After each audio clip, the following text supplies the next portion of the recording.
Musim kemarau maupun banjir menjadi kondisi yang dikhawatirkan akan berdampak pada risiko gagal panen atau FUSO pada lahan pertanian. Terkait hal ini, pemerintah mendorong kelompok tani untuk memanfaatkan asuransi usaha tani padi. Musim kemarau maupun banjir menjadi kondisi yang dikhawatirkan akan berdampak pada risiko gagal panen atau FUSO pada lahan pertanian. Terkait hal ini, pemerintah mendorong kelompok tani untuk memanfaatkan asuransi usaha tani padi. Hal ini dikarenakan AUTP memberikan perlindungan kepada petani dari ancaman risiko gagal panen sebagai akibat risiko banjir, kekeringan, penyakit, dan serangan organisme pengganggu tanaman.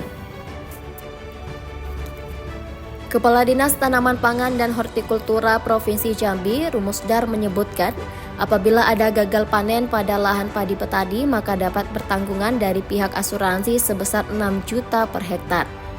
Ada program AUTP yakni asuransi usaha tani padi bagi petani atau kelompok tani akan diganti 6 juta per hektar.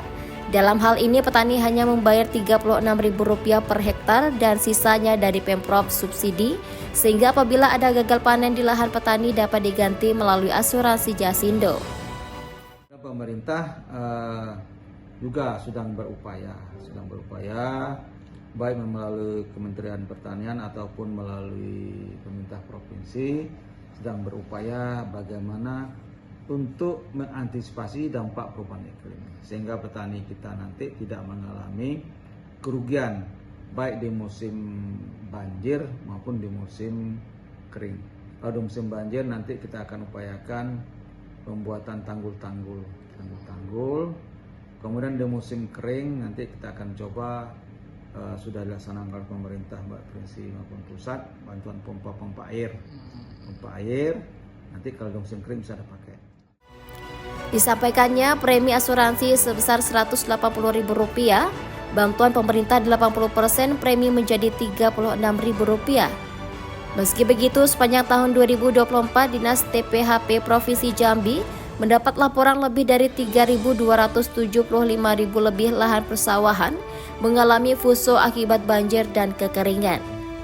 Pemerintah berupaya untuk mengantisipasi dampak perubahan iklim sehingga petani tidak mengalami kerugian baik di musim banjir maupun musim kering. Dan pemerintah menyiapkan tanggul-tanggul dan bantuan pompa air. Lina Liska, JEK TV melaporkan.